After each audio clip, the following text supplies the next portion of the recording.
Man in the white t-shirt over there decides to bring out his cell phone. I too have a cell phone.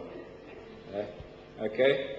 Okay, I'm going to call a friend over there, save me the time from walking over.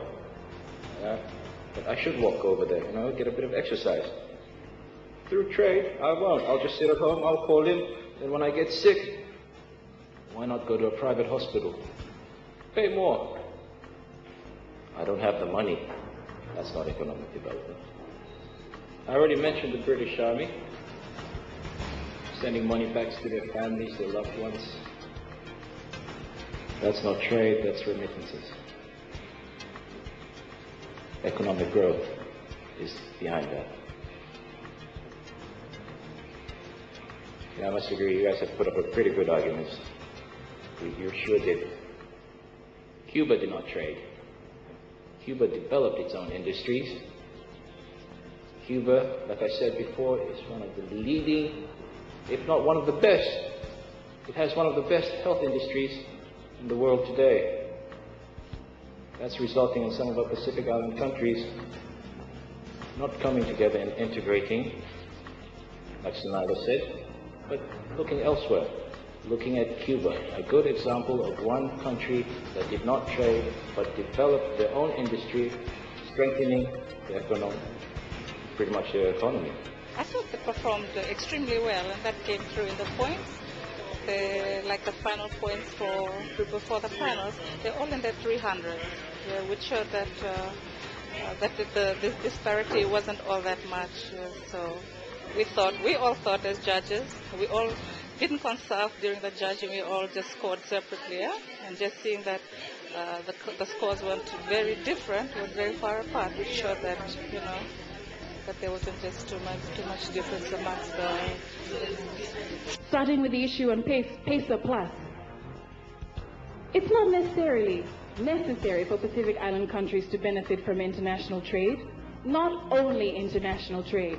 We can trade amongst ourselves to complement international trade.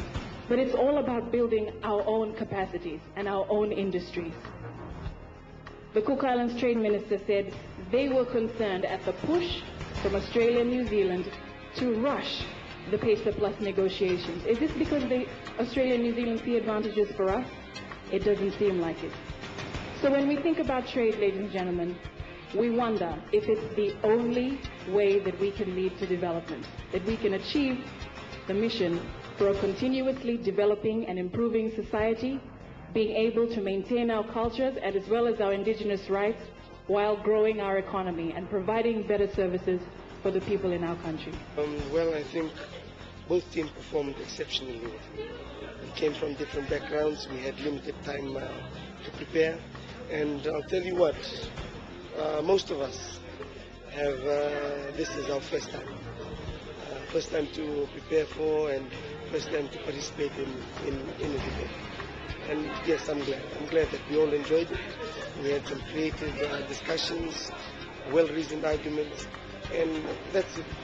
That's what it's about, promoting higher learning. Yes. It was a tough competition, and yes, as a team we know our strengths and our weaknesses, and it was good for the European Union to put us together as a team and allowing our opposition and the audience to see how we debate amongst each other. And I guess the competition was good, and it's also good for our students, especially the new students, as they get to speak in public. And yeah, like I actually think, we all think and we all know that we will be the first pioneers of this European Union inter-tertiary debate. Preparations were intense. Given the time, it's towards the end of the semester. A lot of us are juggling it with assignments that are due and with exam papers to prepare for. But when we really sat down and thought about it, we realized that, you know, these topics are very topical. You know, they're about things that are happening around us in our wider community, as a region and even internationally. So we also realized that this can contribute and complement the various areas of study that we are in.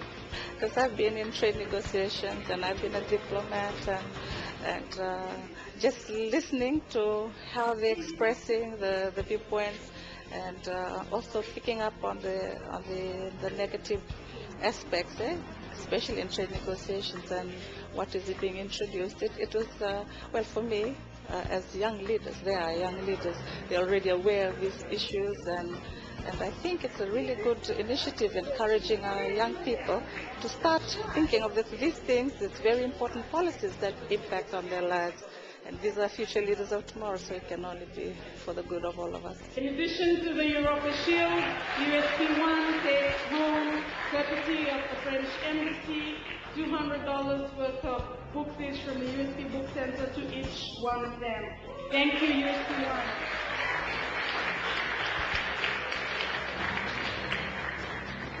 I hope next year that we'll be able to extend it to the other institutions that I think we have the University of Fiji, maybe to increase the competition, maybe, and if there are other institutions, maybe within, because FNU is a big institution with a whole lot of different, so maybe if they're able to bring them forward, maybe this will encourage the other institutions to really get involved and pitch their best to come in. Pitch themselves against the best. That was Close Up for this evening. For comments or questions on the show, please send them to fax number 3304360 or email closeup@fijitv.com.fj. Do join us again next Sunday at the same time and have a safe week. Good night.